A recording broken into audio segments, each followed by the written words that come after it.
Hey, Off-Season After Dark fans, welcome here to episode 23. And for the second week in a row, we stay in the SEC, but covering one of the schools that we haven't got to yet. So we have Matt Bryan here with us to talk about the Auburn Tigers. You know, if you're a usual viewer, you know the coaching carousel and those vacancies is one of the main things we talk about. So we're going to dive into one of the biggest jobs on the market today and one where we're seeing a lot of big names be mentioned. Matt is also a guy who some of you may recognize in one of my quasi coworkers at Mike Farrell Sports. So you'll see some of his writing along with mine on the website there. So Matt, first of all, thanks for being here. Appreciate it. Yeah. What got you into the space, into talking about Auburn, into doing, all the media stuff about them? So I've always been an Auburn fan. Came out of the womb bleeding orange and blue, basically. Okay. I didn't really get into covering Auburn sports until after COVID when I decided to put my journalism degree to work. So got started writing for warblogle.com. If y'all are familiar with that, I'm sure every Auburn fan that listens to this is. So I did some stuff for him for a couple of years. It was great. Funny enough, the hot topic that I covered while at Warblogle was Hugh Freeze. So we'll get into that later. But after that, I switched gears over to Auburn Daily with Zach Blackerby running the show. And mainly the draft. I'm a big draft guy. So, I'll talk to you about the economy for like a minute. I'll talk to you about, the New Orleans Saints cap situation for 2 hours. Like, it's insane. So one of my guests I've had on a few times is one of my real life close friends, Thor Nystrom, who does Fantasy Life for his full-time job. Yeah. So I did that for a little while. And then I've kind of bounced around doing freelance work. I've never lost my touch on what's happening at Auburn or the SEC in general. And like you said, now I'm with Mike Farrell Sports. And of course, I'm a big time podcaster. Me and my brother do the college fanfare together. And now I'm here. So glad to be here, Mike. So thanks for bringing me on. Awesome. And for all you listeners out there, as usual, I'll tag all the places where you can find Matt and his brother in their podcast when this is on both YouTube and X. So you'll have easy access to that. So I guess let's jump right into the deep end, Matt. Let's start before getting to the next guy. Let's do an abbreviated postmortem on the Hugh Freeze era. And how did we get to where we are today? Wow, yeah. This won't take long at all. So to understand how we got to the Hugh Freeze era, you have to go back to the time before. So Let's rewind the clock to the post 2020, the end of the COVID season. Gus Malzahn makes a statement, which I believe 1,000% this is why he got fired. So despite having a winning record, being, Nick Saban's thorn in his side and winning the West a couple times, Gus lets it slip, 8 wins is a solid year at Auburn. Now, if this was maybe like the 90s and the Saban dynasty and the Kirby Smart dynasty hadn't happened yet, maybe, that comment would have slid. But I believe when Gus Malzahn said that, that's when the administration decided to fire him because Auburn wants championships. And we've seen the proof of concept. You can win championships at Auburn.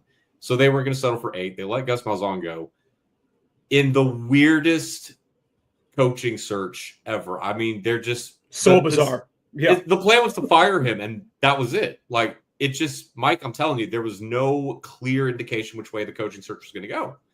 And I mean, Lane Kiffin's name popped up. Hugh Freeze's name popped up, ironically. But we genuinely had no idea. We didn't hear about Brian Harsin until literally the day before he got hired. That's how crazy it was. So Harsin comes on board, and I mean, on paper, he looks good, right? Like one of the winningest coaches at Boise State. He's won, conference titles there, 10-win seasons, blah, blah, blah. Everybody points to that play in the 2008 Sugar Bowl against Oklahoma or whenever it was. It's like, oh, he's an offensive genius. That did not last long. Harsin. And I've said this multiple times about him, and I've written it several times. He's a fantastic coach. That was a bad fit for Auburn. He didn't absolutely there. Yeah. So whenever people are like, fit doesn't matter, the Harsin era would like to have a word with you. Because, again, good LSU guy. fans are going through that right now. Yeah. Yeah.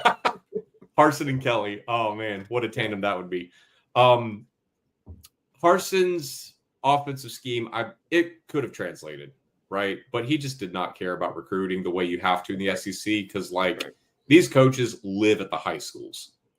Wasn't something Harsin was ready to commit to. And so it didn't go anywhere. They fired him. They move on. This time they had a plan, which is what led us to Hugh Freeze. The plan, of course, was recruiting.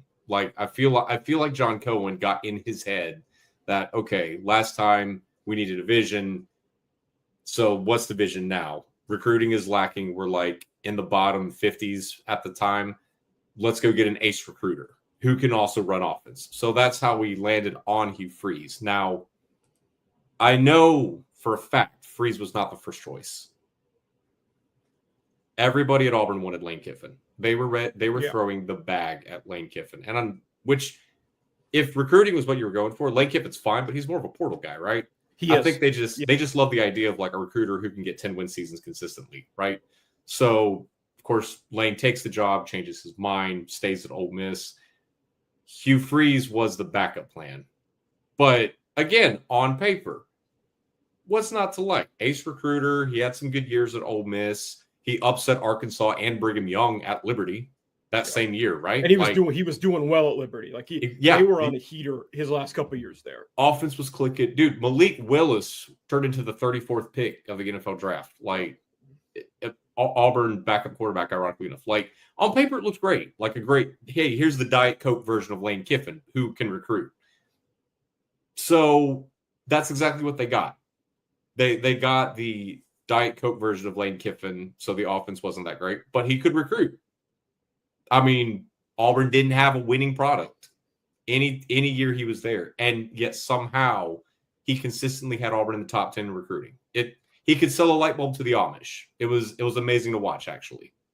So the recruiting side of Auburn got fixed. There is now talent in the barn, as it were. Unlike last time when there wasn't much to work with Harsin, right? The problem is and especially now that Derek Nix has run the offense for a game, and you see what was holding Auburn's offense back. The game just passed Hugh Freeze.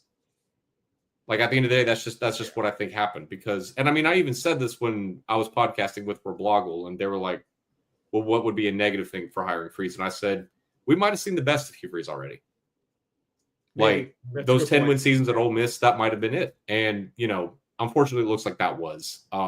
So Hugh Freeze, great guy. It's a different era of college football, especially in the SEC. He just wasn't cut for it. So I'm sure he'll cry comfortably in that $15 million that we cut him. So yeah, he will be an interesting one if we see him coach again somewhere. If one of the American or Sun Belt CUSA teams would kick the tires on him again, he certainly would be a name. And at that level, I think you just get such a better roster than everybody else in your conference. You might win games. Yeah, exactly. And again, we wanted Hugh Freeze to work out so bad. He loved Auburn, great face for the program, good, excellent recruiter, man. It was time. So here we are. It was time. Yeah. Now, you mentioned a name a few times, John Cohen, athletic director. How tied do you think his job is to this next hire? And are there some people that want him out already for his failures? I've not heard a lot of rumblings that his job is in jeopardy, but they are definitely watching to see what he does next because, you saw what happened to Scott Woodward at LSU. Yeah. This guy he made two of the biggest hires in college football history, this modern age, right? Jimbo Fisher at Texas A&M, Brian Kelly at LSU. That's his MO. The guy swings for the fences, right? And because neither of them have panned out, not only did he fire Brian Kelly, but he followed him right out of the door. Yeah. So, in this day and age, you can make the best basketball hire. You can make the best baseball hire. You can have a lot of achievements and accomplishments under your belt as an athletic director. If your school's a football school, your job is 100% tied to that. It doesn't matter what you accomplish in anything else. So, yes, I do kind of get the feeling they're going to let John Cohen make the hire. I feel like they're going to trust his judgment, see who he brings in. But if this one doesn't work out, he's absolutely gone. And it's not going to be a long leash either. Did he hire Dan Mullen when he was at Mississippi State, or did he inherit him? Do you know He the inherited answer him. to that? Okay. Yeah. I wasn't sure about all the football hires he had made. He did hire Mike Leach. Okay. Yeah. Okay. And that was a great hire. That was an awesome hire for Mississippi State. That's why when he came to Auburn, I was like, okay, I'm excited to see what this guy can do. And he did push for Lane Kiffin. Like, we were this close to landing Lane Kiffin. So clearly he's not afraid to swing for the fences. Yeah, I thought it was one of those two. I wasn't sure which hire he had made at State, though. It's odd that out of these 15 other SEC teams, 4 or 5 of them hired an AD from Mississippi State. That's now they're like, it's wild, the feeder system of ADs. Yeah. It's a farm school, but not for coaches. So that well said. Yeah. So now in moving up to where we are right now, I think going into this year, everybody thought that, Freeze had to win. The seat was getting hot. Yeah. It went south faster than I thought it would, though. What was your feeling to that? Or do you think I'm wrong about that? I mean, the first 3 games, I had hope. Like, I really did. The Baylor game especially, like, Auburn looked great against Baylor. And so I thought, okay, well, if the plan is to just let Jackson Arnold tuck it and run whenever he feels like it, it looks like we're in good shape. And so we get to the Oklahoma game, and Auburn was in it. Like, it was scored. We were scoring touchdowns. There's a couple of drop passes that would have given us more, but there was the overturned fumble that the refs just gave back to Oklahoma. But, Auburn was in it. It was just, But it's like, that's the first game that fans are like, oh my gosh, Auburn got hosed. And I mean, they kind of did. The SEC even acknowledged that there was a play that should have happened. So, it was hard to judge Auburn based on that game because it was like, okay, you lost, but you looked good, and the refs got involved. So then we go to the Georgia game, Auburn's next home game at Jordan-Hare. Again, they jump right out of the gate, take a 17-0 lead against the number 5 or top 10, whatever ranking they were, team in the country. The refs, I think they were 9 at the time. I want to say 9 or 10 at the time. Yeah, but that sounds right. Yeah. But they got hosed again by the refs, like to the point that those refs are no longer working in the SEC. Yeah. So the goal line, the fumble at the goal line was awful. Yeah, dude, 1,000%. But so we didn't really get a good look at what to expect from Auburn until the Missouri game. But then when you watch that game, you can go back and look at the others where it was hard to judge Auburn, and you can pick out this one single trait, which is the minute that the pressure's on, it looks like the staff and the team subsequently around them would fold. Yeah. Like the Georgia game. Yes, we got ref balled, but still, when it was time to answer the call, if you still had a half to rebound and didn't exactly. And instead, Auburn just crumbled, turned into a pumpkin. Like if Nick Saban had that same treatment, Alabama would have come out in the second half and scored 50 screw you points. And Ken Williams would have been working at Waffle House by next Tuesday. Yeah. Like, that's exactly what would have happened. Instead, Auburn just was like, oh, well, that's the game. And that was the main trait you could go back and look at, and you're like, so even when they're in the thick of it, like with Missouri, where they took them to overtime, yes, as soon as, Auburn realized, Missouri was trash talking them at the midfield level for the coin flip, there was no response. Okay. As soon as Missouri got that touchdown, Auburn folded. They did. And and it was just like, okay, so we know what to expect from a Hugh Freeze-led team, which is it's great when things are going our way. And if not, well, too bad, which is not how you should operate as a team, especially in the SEC. You compete no matter what. So, and plus when you're an offensive guru and you're in your 3rd year and your offense is no higher than 125 in the total offensive rankings in the NCAA, that's a problem. It always baffled me how well he did constructing the roster, except at quarterback. Going into year 2 with Peyton Thorne, what made you think his year 1 would lead you to success in his year 2? And then this year, a lot of people were high on Jackson Arnold. I didn't see it last year to make me think that he was going to be the guy for this type of offense. Yeah. I mean, I what else are you supposed to do when a guy comes to your school? Like I supported him. I was rooting for him. But like when the news broke, I mean, you got to think John Mateer's out there, Fernando Mendoza's out there, all these names that we're now seeing in like preseason. Caden Salter, who'd been at Liberty with Hugh Freeze, went to Colorado. I mean, he's not exactly putting up John Mansell number 6, but it would have made sense from a connection. Exactly. And all these quarterbacks you could have picked, and he goes with Jackson Arnold. And when the news broke, I was just kind of like, okay, sure. Like, let's just see, what does he see in him that maybe we don't see? I don't know. And again, I'm done listening to narratives around players like, oh, you got to give him a chance. He had bad receivers and a bad offense. I'm done. Like, I'm specifically looking at statistics from now on. If a quarterback just doesn't have good numbers, it's not going to work out. Because I've seen this song and dance twice. So I don't know why Hugh Freeze didn't think of that either. But here we are. Yeah. Cost him his job. And I think you brought up another very good point that on our group show I talked about. The way I had worded it was kind of using coach speak. In the second half of those games, Auburn was mental midgets. They just folded at the slightest chance or, semblance of controversy, tough plays, anything. They just cracked. They couldn't handle it, and you're not going to win games doing that. Yeah. That just you don't have to have the biggest roster or the fastest roster. You cannot have a loser mentality. Yeah. So I don't know. Look at Vanderbilt. They believe they can win every single game. Name me 5 star players outside of Diego Pavia and Eli Stowers. Yeah. Exactly. You can't. But they believe they can win every game. So here we are. So. Yeah. And this team isn't nearly winning that much, but we talk about Auburn being in close games and losing. Yeah. Kentucky has found a way to win some of those games. They've bought into one of them. Yeah. They've bought into what Mark Stoops is selling.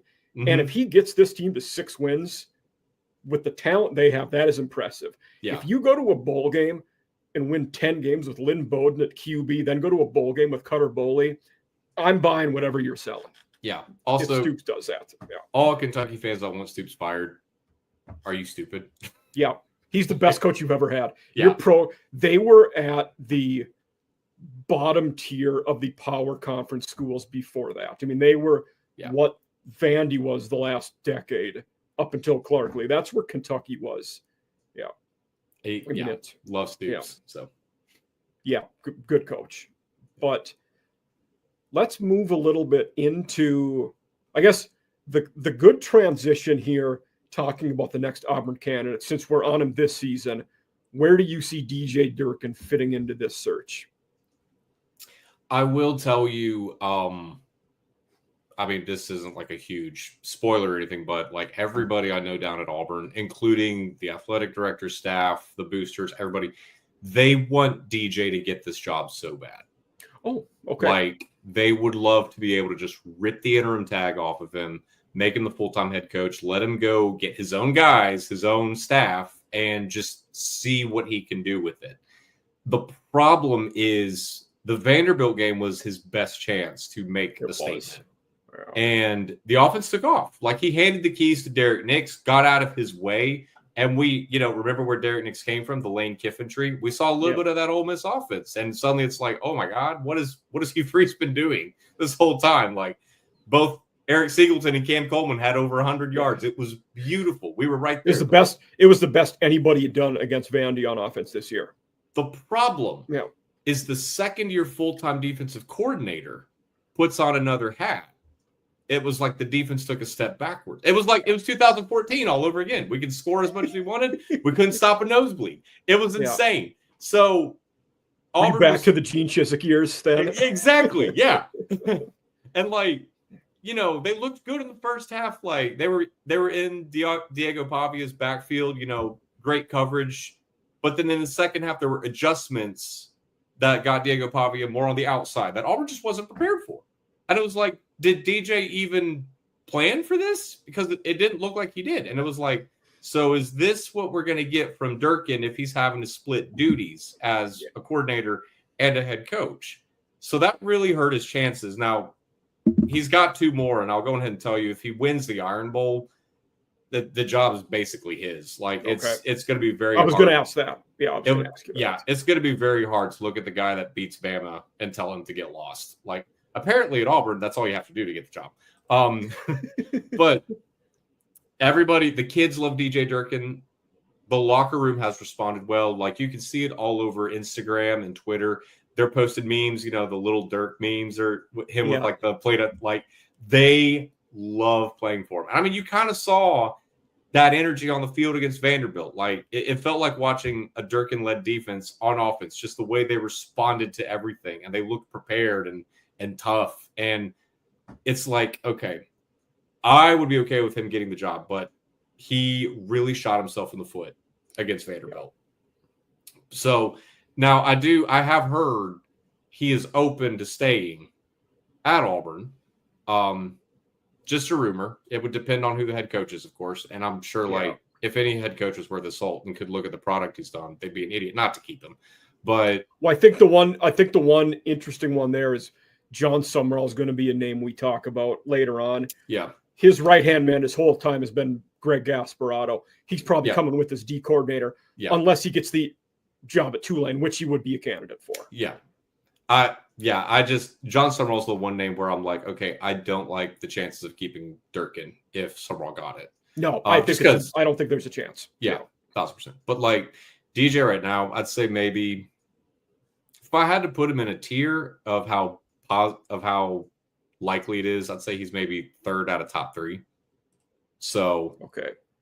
Apparently Vegas agrees with me. Yep, I pulled these odds, and this guy has actually. This wasn't Vegas. This was an offshore book. Oh, okay. Gotcha. Yep. I was like, did I just do that? Yeah, wow. You did, but they had him. They do have him 3rd at Summerall 1, Golish, Durkin, Bob Chesney's a heck of. In fact, Bob Chesney was here in Huntington last weekend. JMU played at Marshall. I don't see him getting this job. He could be Vautech. He'll be in the mix for some other ones. I don't know that this one is and Fran Brown would have been in the mix if they would have been even close to how they were last year. Yeah. Syracuse is a dumpster fire this year. Once Steve Angeli got hurt, they can't beat anybody. They can't score any points. Yeah. So I'll tell you, going ahead and strike James Franklin's name off that list. Like, okay, my gut just tells me from everything I've heard, I don't think he's coming to the SEC. I think he wants to stay up north. I think he's waiting for a job that isn't open yet to become available. Yeah. Michigan State. He might be another Michigan State candidate too. Yeah. The other job that he could be a candidate for that hasn't come open yet. He was a former O coordinator at Maryland. If Mike Locksley gets fired, Franklin could be a guy they look at there, I think. Which, for the good people, no, Mike Locksley did not lose his job. He did not. I saw that post from that spoof account, number 3 Sport. Yeah, everyone was blowing up. Yeah. Were you in the chat when that happened? Yes. Everyone was like, I was. Somebody wrote an article about this. He just got fired. It was like, dude, he's still there. No. But yeah. Just so everyone knows, because we only report truth here. Mike Locksley still has a job. So. He does. Yeah. I would say, can I throw you real quick? We'll get back into Auburn coaches, but let me just tell you what I think is going to happen with Franklin. If you're interested. I would love to hear it, yes. I really, really think he wants the Wisconsin job. And it'd be a good job. I mean, it's one I don't think they fire Fickle this year.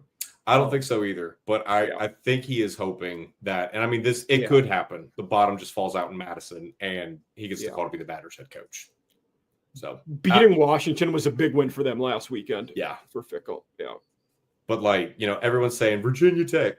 I really think he's going to stay in the Big Ten. It's convenient because it's open, but I think he wants a bigger job than Vautech right now. Oh yeah, which that's crazy saying Virginia Tech's not a big job right now. So yeah, Frank Beamer is he alive? Frank Beamer is alive. Yeah, I was going to say roll in his grave, but sorry. No, my apologies, alive. Frank Beamer. Nothing but love. So as a Gamecock graduate, I am well versed with the Beamer family, and he is alive and well. Yeah. Okay. So, is Shane staying? Shane's going to stay. That would be the only. I mean, it's a weird scenario. I've talked about this before, where I think the worse the Gamecocks do this year, the more likely he would be to leave for Va-Tech. It's counterintuitive. Usually, it's if you're doing better, you think to leave. Right. I think in this case, it's the opposite of that. But I don't think he leaves in the end. I do think he genuinely likes it with the Gamecocks and stays. Okay. Gotcha. But yeah, Franklin, I think he is 100% waiting for either Wisconsin or Michigan State to give him a call. So you can take his name off the list for Auburn coaches. He's done in the SEC. Like, he did his damage at Vanderbilt, and I really do think he's done.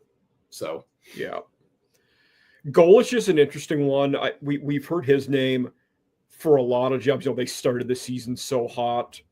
I think he goes somewhere. I don't know if I see Alex Golish going to Auburn, but I like Golish a little more than Summerall, and I've got some pushback from my Auburn I'm the opposite with you there, but I would like to hear your rationale. So the thing is, first off, yes, John Summerall is the favorite for a reason. There seems to be a lot of smoke around that. And he could work. The difference between Summerall and Golish is this. I have seen Golish call plays in the SEC. Mm-hmm. He was part of Tennessee's rebuilding project with Josh Heupel. Yeah. I mean, he's the guy that took the Virginia Tech cast-off Hendon Hooker and turned him into a Heisman contender, right? Yeah. I've seen his body of work in the SEC, and now he's gone down to USF and took Florida, behind the woodshed. Didn't exactly smack him around, but he came out with a victory. So I feel like Golish is better prepped for the SEC than Summerall is. The counter argument I keep getting is what Alex Golish has done once at USF, John Summerall has done twice at two different power group of six programs. And to your notion of, Golish has called plays, Summerall was a D coordinator on an 8-10 win team at Kentucky. So he was calling the other side of the ball. Was he not the linebackers coach? I thought he was both at one point. He was professional podcasting, everybody. Welcome to the show. I mean, if he was defensive coordinator, great. Like, that's awesome. I read that he was the linebacker coach. He was the first half of his time there. Okay. Then the second, he was only linebackers the first half. Then the second half, he was. So he probably wasn't calling the defense for the 10-win season, but likely was for the 8. Okay. Would probably be the likely scenario there. Gotcha. Okay. But again, and go ahead. Golish, very impressive what he did, the last 2 years there with Heupel. I mean, they were good and very good at game playing against opponents. They were finding, whatever your weakness was on D, they were targeting. They had a heck of a team. They were good. And he took over a terrible program from Jeff Scott, who won, I think, 3 games in 3 years. And they instantly went to a bowl game his first year. Very impressive. Oh, yeah. Like he did there what Charles Huff is doing at Southern Miss this year, essentially. Yeah. So he's done it twice. Like, 2 10-win seasons at 2 different programs. And that's great. Like, he could come to Auburn, and I think if Summerall came to Auburn, they would be good, right? It's just you have a little more comfort with the whole, Golish actually, he's been in this conference. He knows what's expected. He knows how to recruit, and he knows how to call plays against, the big dogs, Georgia, Bama, you name it, Florida, which is going to be added to Auburn's schedule next year.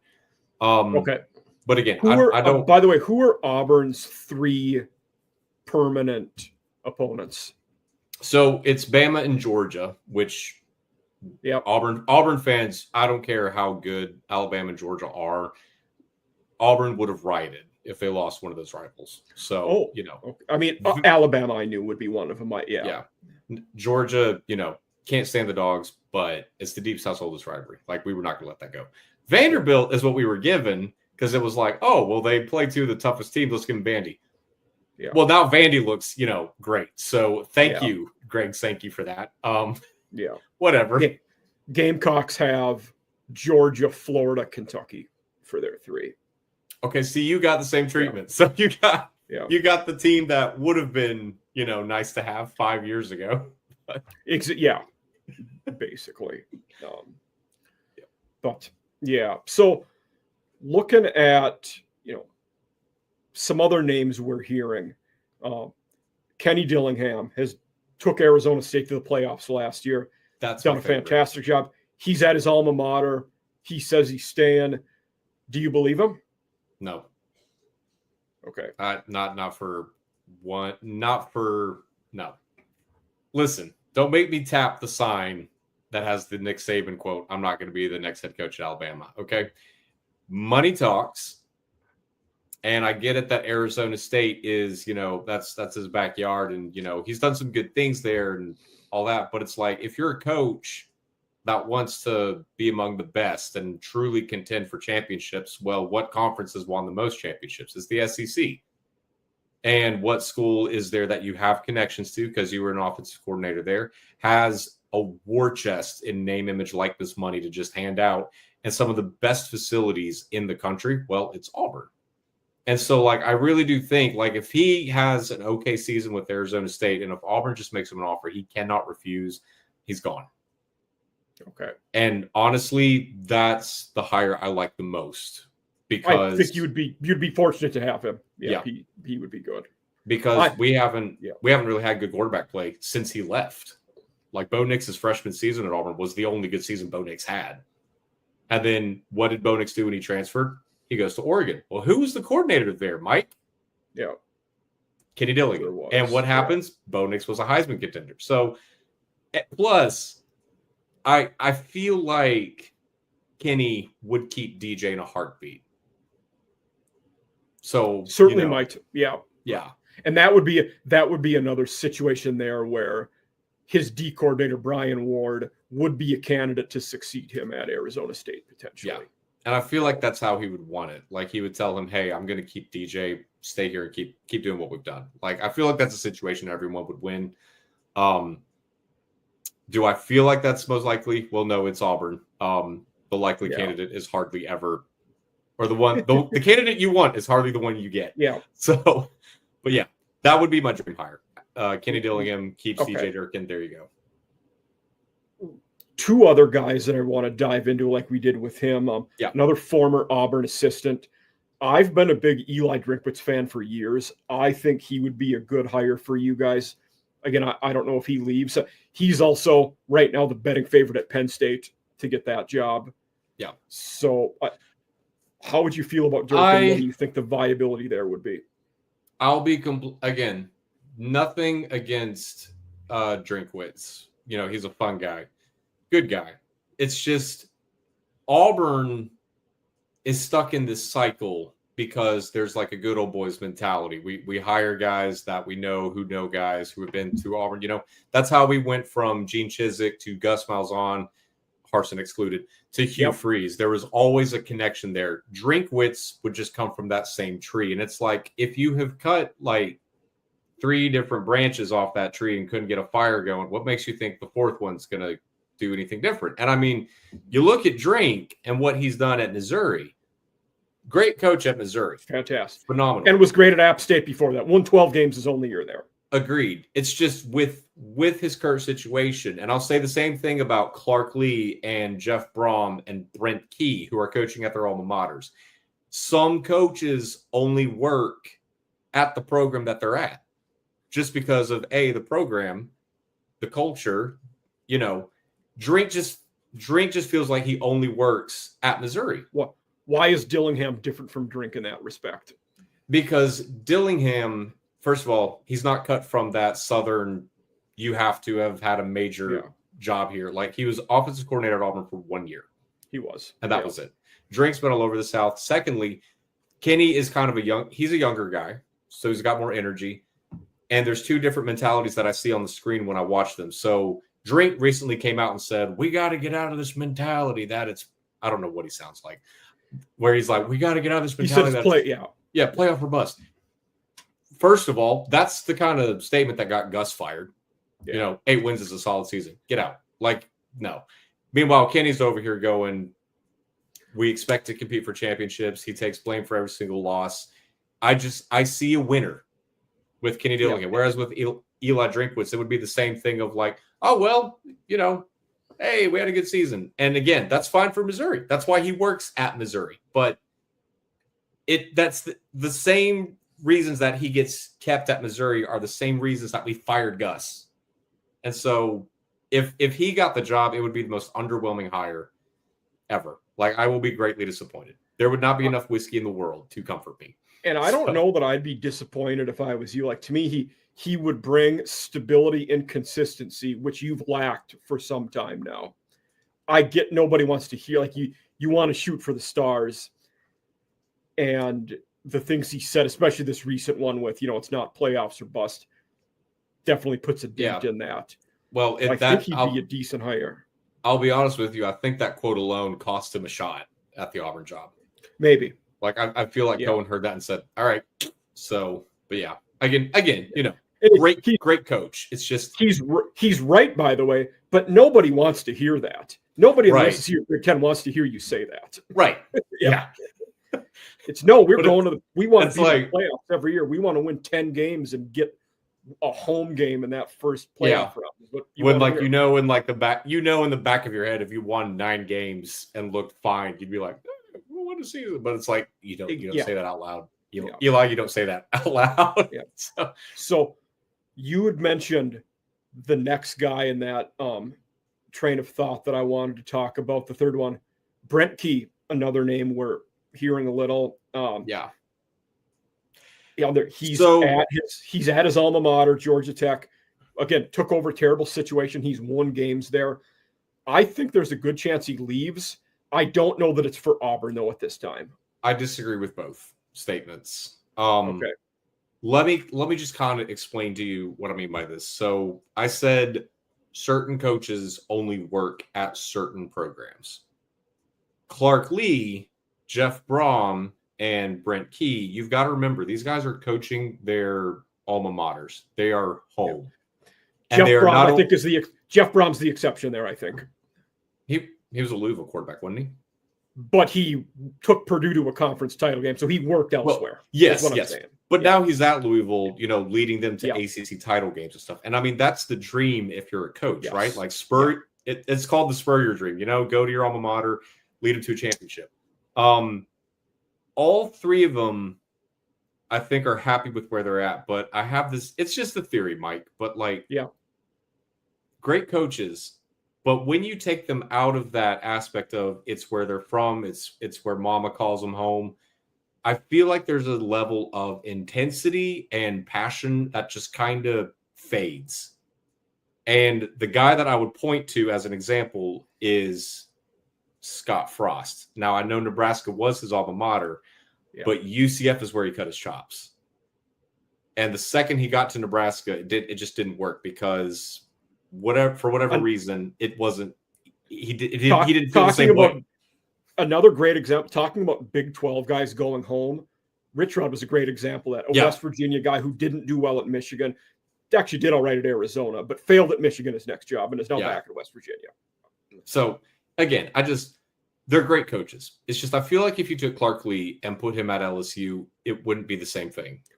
I don't think I was on Locked on Vandy with Corey Burton last night, and he's one of the higher betting odds guys for LSU. I don't think Clark Lee goes to LSU. That job is so cooked. Yeah.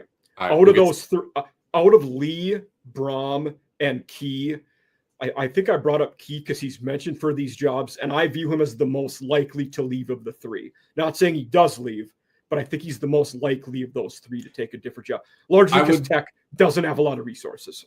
I would say they would all stay. But if you put a gun to my head and told me to pick one, I would say Lee would probably leave just because, he's done a great job at Vanderbilt. It's just once Diego Pavia leaves, what's the plan? I feel like he's going to realize he's hit his ceiling and, someone will pick him up.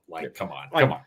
So what I said, I told Corey, I think in looking at where Lee is coached and the type of schools, the scenario where he leaves you this offseason would be if Marcus Freeman takes an NFL job, him going to Notre Dame could be because he was the former D coordinator. That would make sense. Yeah.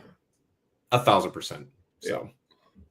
But the key one is interesting. Like all these guys we're talking about, my article that's coming out for Farrell tomorrow is about either coaches who are at their alma mater and mentioned for other jobs, or guys like Jed Fish and Rhett Lashley, who their alma maters have openings and they are rumored for those gigs. So it'll be interesting. And Brent Key's an interesting one because he's fairly high on the odds at both Florida and LSU right now, as well as, the job we're talking about. So clearly, all those schools aren't going to get the guy they want. He might be one of the musical chairs guys that's left standing and, hey, Brent Key, do you want the job? Like, I don't know. I feel like Brent Key will eventually leave Georgia if he can, or Georgia Tech, excuse me. I feel like he would leave Tech if he could beat Georgia a couple times, Yeah. Stick it to the rival, and then he's going to be like, all right, I'm done. Like, I don't know. But anyways. No, also, I think that's a great point. Who is Jed Fish's alma mater? Florida. Florida. Okay. Yeah. I could remember for a second. Yeah. No, he was a student assistant there when Spurrier was coaching mid-90s. So I remember that now. Yeah. That'd be a good hire. I think so. I mean, he took over. He's one of those guys like the way you said, like you'd feel about the Drinkwitz hire. I think some Florida people would be underwhelmed with Fish, and they shouldn't be. No. He took over a terrible Arizona team in the Sumlin years.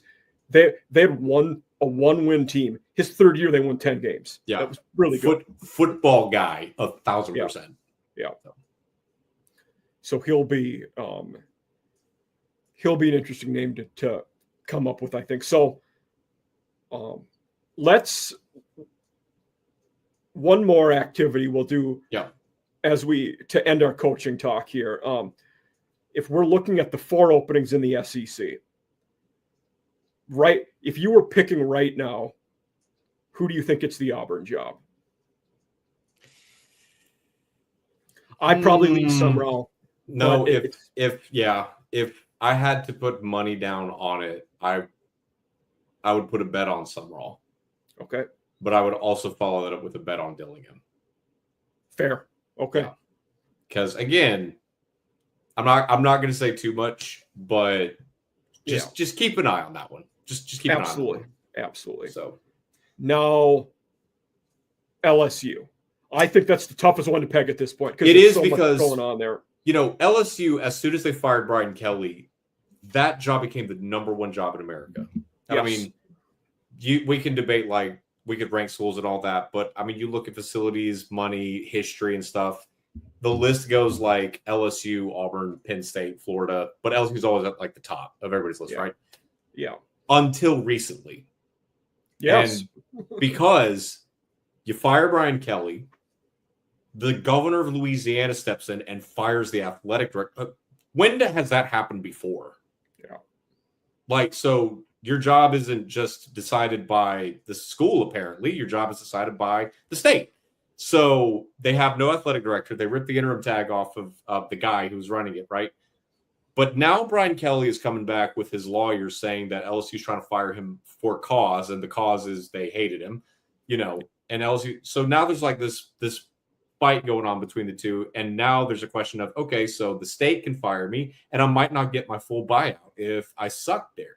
So LSU has now taken themselves from number 1 to like maybe number 3 or number 4, just because of all the crap that shouldn't even, pay the man and move on. Like, this shouldn't be a thing, So I think they definitely shot themselves in the foot with getting Lane Kiffin because of that.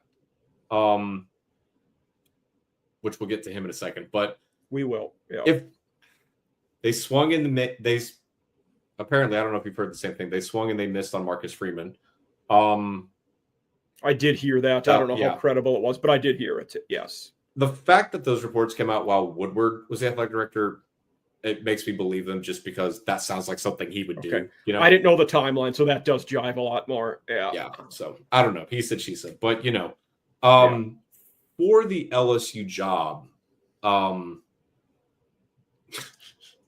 Ed Orgeron. No. Yeah. Are we gonna go way down the list here and get a candidate nobody like the D coordinator, the best team that is Dave Aranda going to end up being in the mix for this job because Baylor's going to go to a bowl game. Like I don't know. Yeah, I really think it's going to be a name we've not heard yet. I'll just go ahead and say, watch Lincoln Riley at USC. Okay, he has said that he wants to stay there. I talked to you a little bit about that situation off camera. For those of you listening, let's just keep an eye on that. LSU was in the mix for him a while ago. LSU certainly has the money to go after him if they wanted to. Again, it's the off-campus stuff that's going on. That's going to have a lot of questions looking at that job going, okay. I would, but again, that's a lot of words to say that I would give I would probably pick Jeff Brom. Okay, that's fair. Again, Louisville is his alma mater, but I think I would lean Brent Key if we were picking an LSU one right now. Yeah, both of them would be mistakes because of the whole. I'm sorry. Actually, I'm going to change my answer to one that would actually make sense. Let's give Joe Brady a call. Okay. I will say on the betting odds for that, the last couple days, he's just plummeted. Like he's basically went off the charts I don't know why, but he has. Because, well, it could be because of what's happened, right? And he's like not really answering them. But I mean, think about it. Like, was LSU's offense because of Steve Nussmeier or was it because of Joe Brady in 2019? I think after you see how things went when they went their separate ways, it was Joe Burrow for sure, but it was also Joe Brady. And now that he's in the NFL, proving that he can do it anywhere, give them a call. Because, like, what's the MO in, the hot college candidates right now? It's a young guy with a lot of energy. That can call an offense. That's Joe Brady. And I mean, LSU like it's a lot of bills there. Yeah. I'll give you this one more stick to chew on.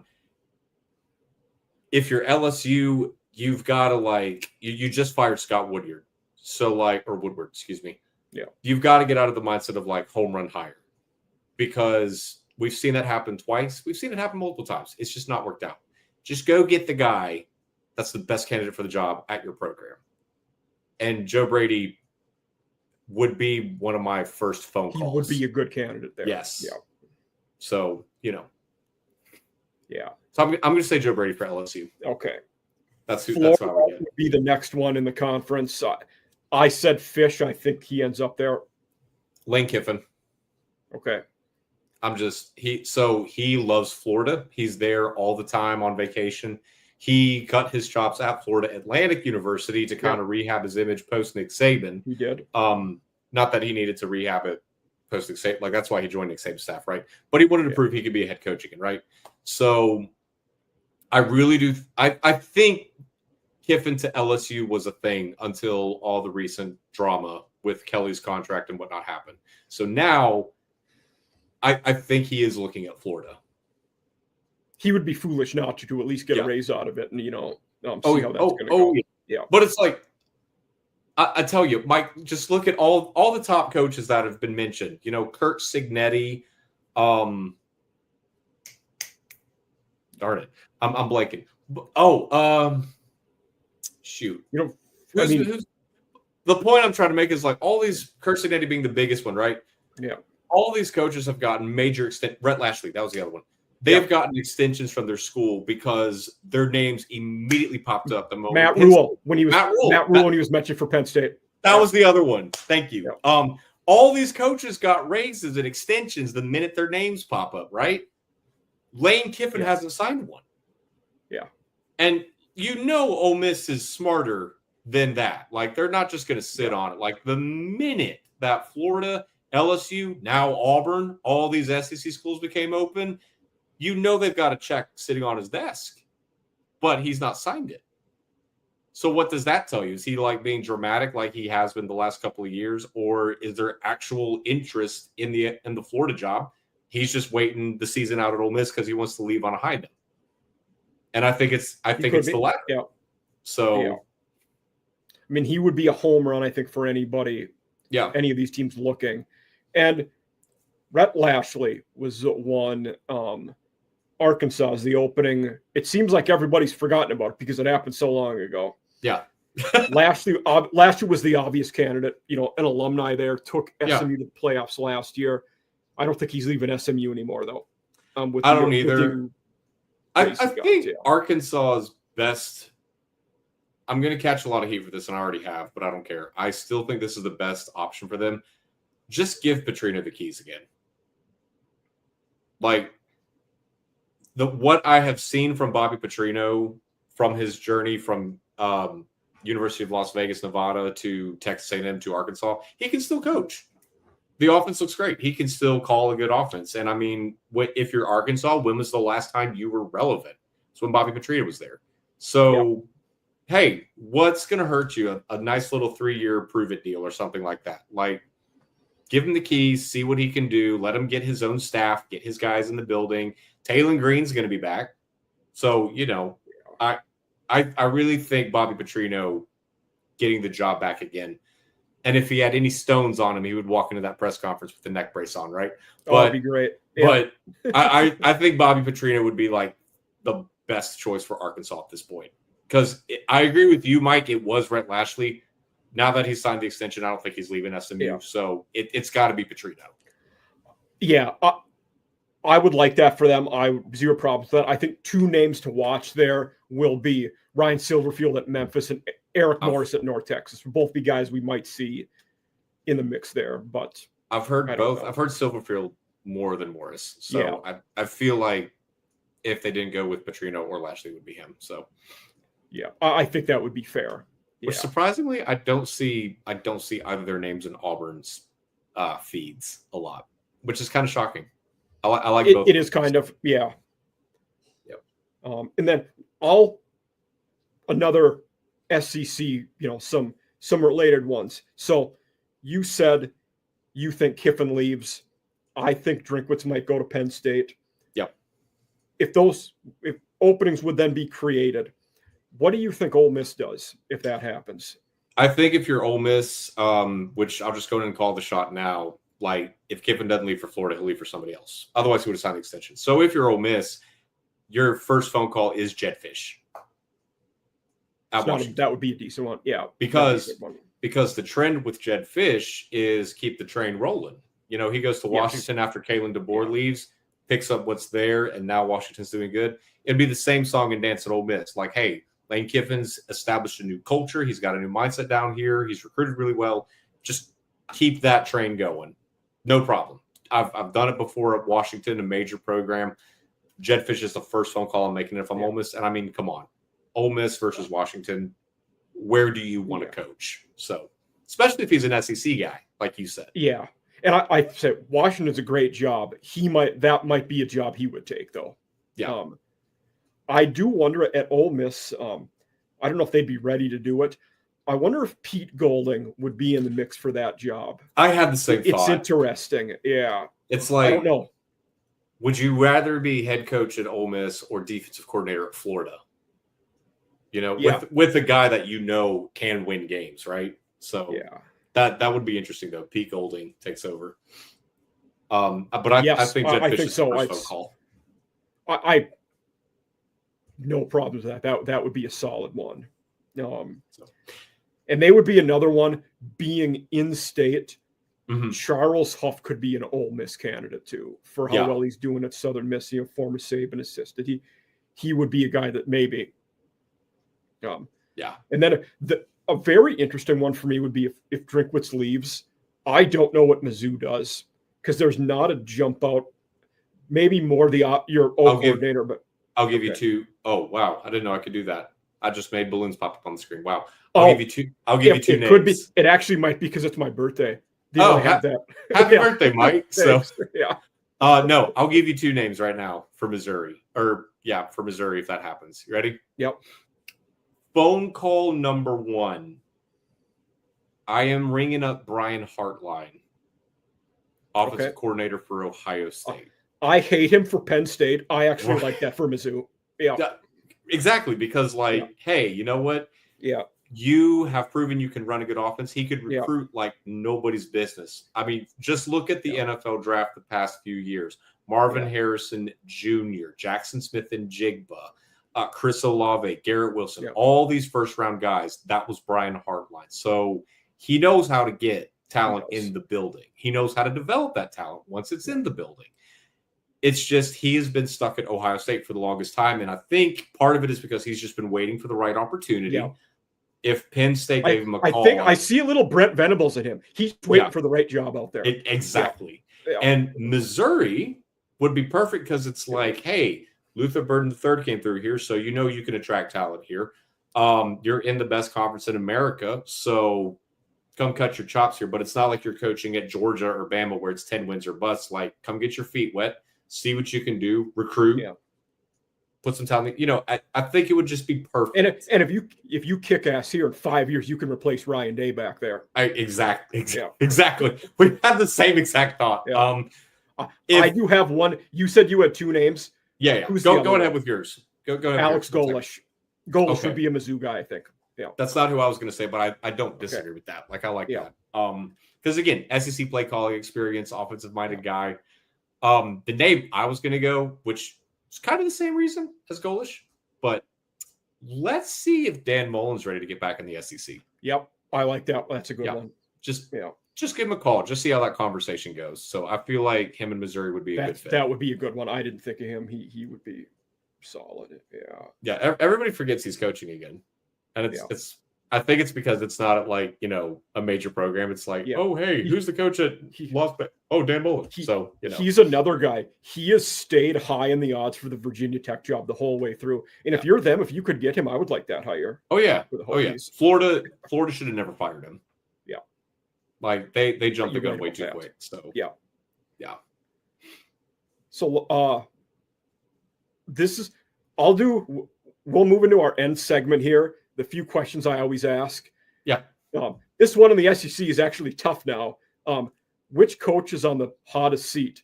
We fired everybody on the hot seat, so I don't know who it is right now. Going into next year or just for the rest of this season? Take it however you want it. You can pick. If I am watching a guy for the rest of this year, it's probably Shane Beamer. And I don't think it will happen. But it won't happen this year. It won't happen this year. The fact that Lenore's have you heard the Sellers stuff going on? Yes. Yeah. Losing out on Sellers to the portal and the way the season is just bottomed out. If he doesn't get fired next year, I would certainly keep an eye on him next season. By the way, I don't think Sellers portals. I think he either stays or goes in the draft. Okay. Because with the bad QB class in this draft, if he declares he's going to go to the combine, light it up, somebody's going to Anthony Richardson him in the top 15. Oh, yeah. 1,000%. I love that term. Someone's going to AR him. No, I'd agree with that, except I think he'd be better than Anthony Richardson. Because right now, he's only behind Fernando Mendoza, Ty Simpson, and Dante Moore. So, QB4 automatically. So, but I think he should portal and at least try to raise his stock because he absolutely could. Just not at Miami. Yeah. Miami is where championship seasons go to die. So. They are. Yeah, but I truly, if he would leave and portal it, and realistically, I know it's an option. It's something that could happen. Hopefully he can find somewhere where they're going to utilize his talents and what he's good at. Yeah. So for both the rest of the season and next year, Shane Beamer's a guy I would watch. You have to say Mark Stoops again. Kentucky, Kentucky they're fans the two. Would be, yeah. So it just if Stoops goes into next year and flatlines like 210, okay, sure, you can make the argument with me. It's just not this year. He's quickly turned it around in the second half. Cutter Boyle looks good at quarterback. I watched him personally at Jordan-Hare carve up DJ Durkin's defense. Oh, yeah. So, but Stoops, it'll be make or break for him next year. A lot of Kentucky fans just said, no, it's this year. No, you're an idiot if you fire him this year. Yeah, I'll go and right I'll throw a left-handed curveball at you. Kalen DeBoer. I mean, whenever he loses 2 games, he's going to be mentioned. Exactly. There's no security there. Yeah. And that's why I'm bringing this up. It's because it's like, at this point, if you're Kalen DeBoer, you've seen what you can do at Alabama. You've seen what kind of talent you can get in the building. You've seen what kind of games you can win. But you have also seen what happens when the floor falls out from underneath you. And it's not the same like it was at Washington or wherever else he coached. So if I'm Kalen, it's not necessarily a hot seat season for him. Yeah.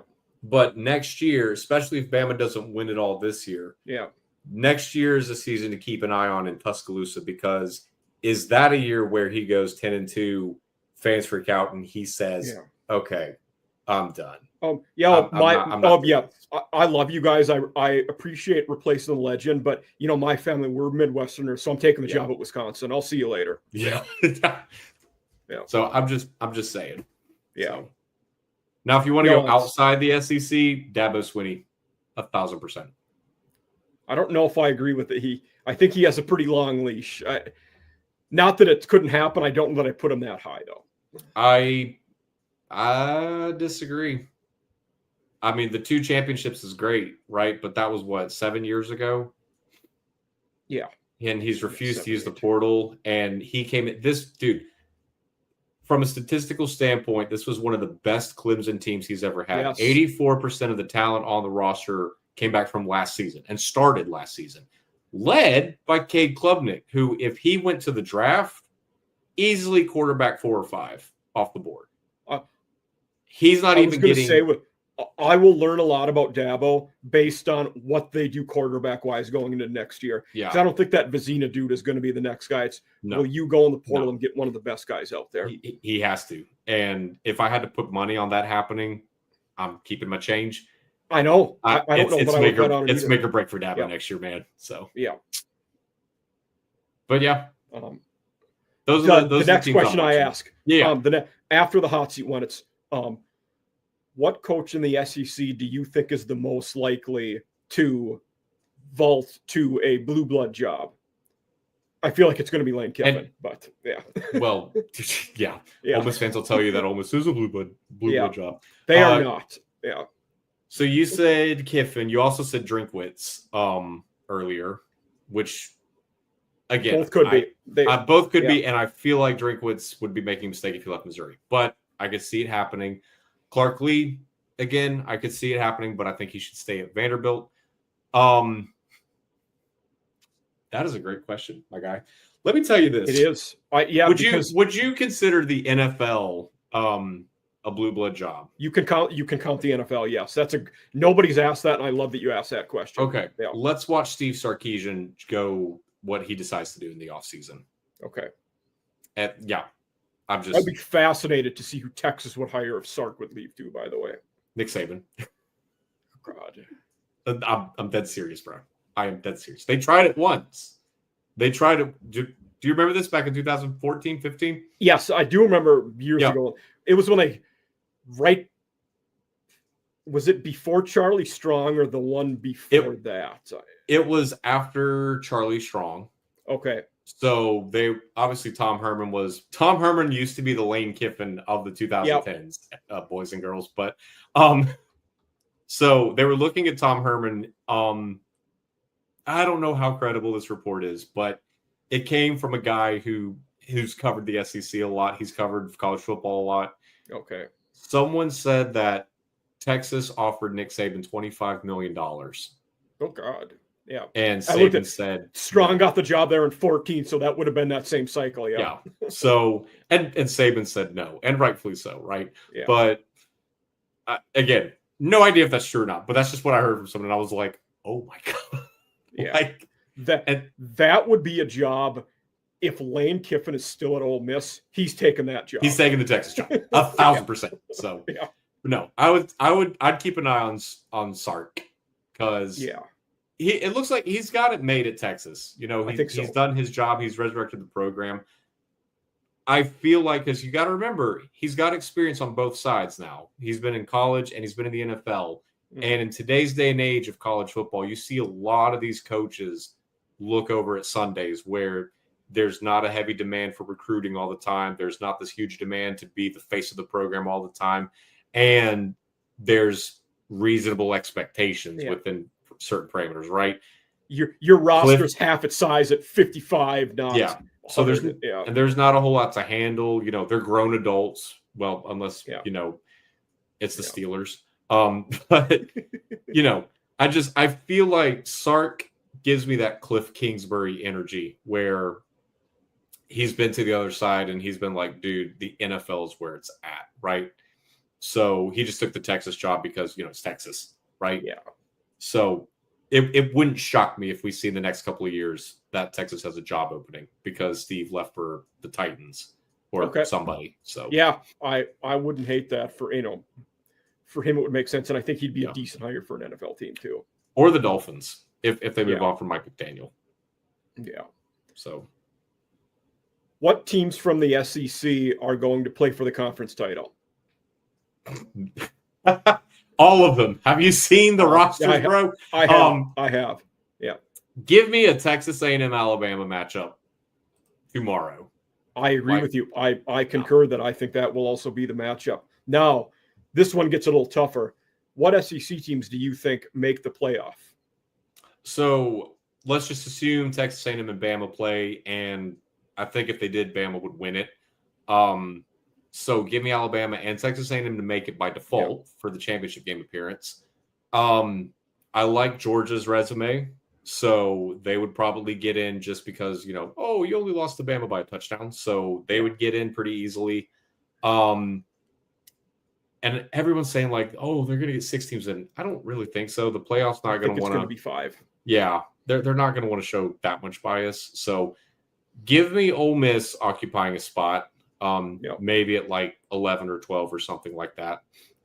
And this is kind of going to be a stretch, but if Vanderbilt can win out and beat a ranked Tennessee team on the road because they're playing in Knoxville, if I remember correctly, sure, like put Vandy and Ole Miss together and let one, because I'll tell you this, if they do get 5 in, they're going to match some up and start thinning that pool very quickly.